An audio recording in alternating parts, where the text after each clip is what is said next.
You want to get divorced. How do you get one quick and fast without paying an arm and a leg? Here's how. My name is Asta Mullah and I am a registered attorney.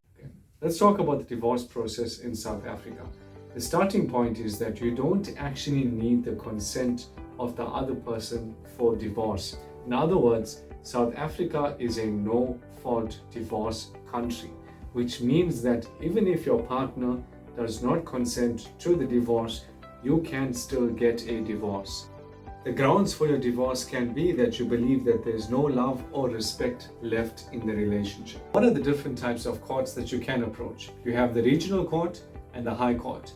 I recommend going to the regional court because it's much more faster process and you're going to get a court date much faster than the high court. Although for complicated divorces, it's best to approach the high court. Both the regional court and the high court involve the issuing of summons. Once summons are issued, the other party then has an opportunity to respond to your summons. Either way, the best outcome is where you and your spouse sign what is called a settlement agreement.